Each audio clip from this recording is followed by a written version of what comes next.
In this election, I'm asking people to give me the mandate to act always with and for the people who live here. John Swinney launching the SNP manifesto in Glasgow today. But the First Minister has been slammed over POTTY plans to cap food prices in Scotland, despite Holyrood not having the powers for the move. The Nats chief who revealed the pledge in the SNP's election manifesto said he would force large supermarkets to sell a basket of 20 to 50 products deemed essential at a maximum price. Friends, the cost of living is hammering people, no more so than when they get to the supermarket till. Inflation has come down, but prices have not. People are quite simply struggling to afford food. In a rich country like Scotland, that is a proper moral outrage. For some, the cost of food is so high it is hitting their health and well-being.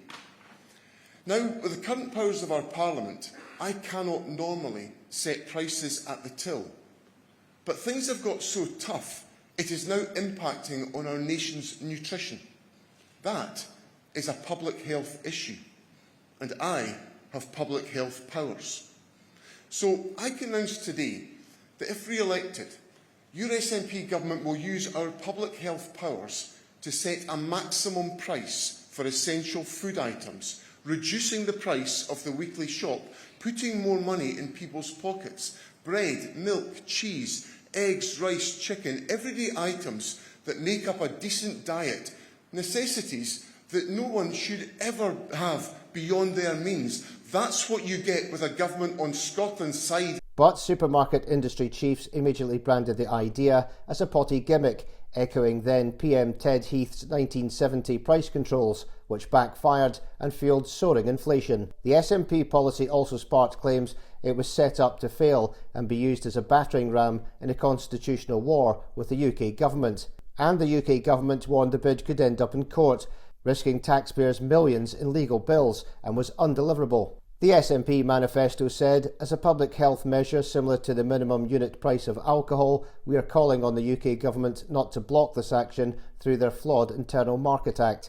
The policy was revealed at a launch in Glasgow today, where Mr Swinney revealed other pledges, including a £2 cap on bus fares, no income tax rises, cutting quangos and more nurses, doctors, teachers, police and firefighters. So I can announce today that if re-elected, an SNP government will cap bus fares at £2 in every part of Scotland. Cheaper travel and more money in your pocket. That's what you get with a government on Scotland's side. In relation to the points on income tax, we've set out some clear commitments on income tax, that we have a fair and progressive system, the most progressive in the United Kingdom, and we'll keep it that way.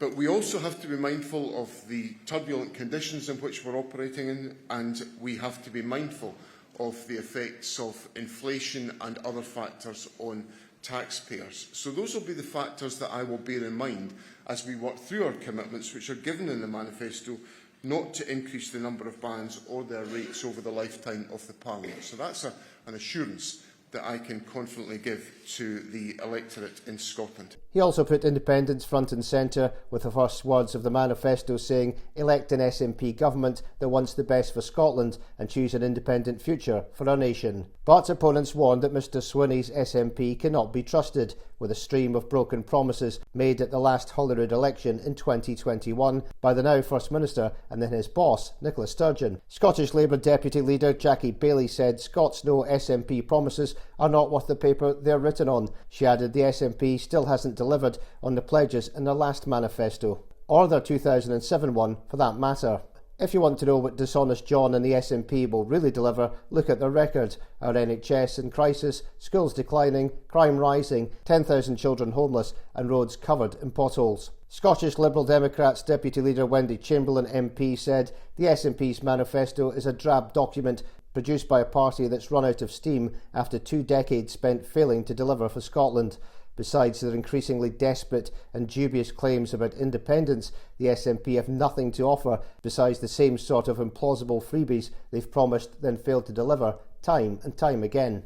But the section of the manifesto on food pricing proved to be the most controversial policy. It said the escalating cost of living crisis, particularly the sharp rise in food prices, requires targeted intervention to protect people's ability to afford essentials. This is vital to ensure that everyone can get a balanced diet that meets nutritional needs. That's why we will take a public health intervention to establish statutory price ceilings on a basket of 20 to 50 essential food items at large supermarkets such as bread, milk and eggs, to provide tangible relief to families struggling with grocery bills, ensuring that necessities for a balanced diet remain affordable. The Scottish Retail Consortium, which represents supermarkets, branded the policy as POTTY and a wrong-headed 1970s gimmick, referring to the unsuccessful price controls to curb soaring inflation 50 years ago. Ted Heath's government brought in food price controls back in 1973, with caps on milk, butter, cheese, flour and other products. But the policy was seen as a massive flop, with inflation rising from around 10% to 24% in 1975. Ewan MacDonald Russell, Deputy Head of the SRC, said elevated food prices are a direct result of soaring supply chain and commodity costs and frankly relentless rises in statutory costs imposed by governments. Yet despite this, the fiercely competitive grocery market in Scotland has helped to keep food prices among the most affordable of all the large European economies. Rather than recreating 1970s-style price controls and potty gimmicks, public policy should get serious and focus on cutting retailers' costs so that resources can be directed to keeping prices as low as possible for customers. With Holyrood not having the powers to impose a cap of what supermarkets charge for food, it means a major political rammy is likely to be sparked by the move. There is also the potential for another court case where the SNP challenges the UK government, as it previously has, over issues like referendum powers, gender self-ID and post-Brexit powers. A UK government source warned the policy would likely end up in court. The senior insider said, "This is an incoherent and undeliverable policy that risks costing the Scottish Government millions in legal bills. John Swinney has invented a policy more likely to put money in the pockets of lawyers than the pockets of working people."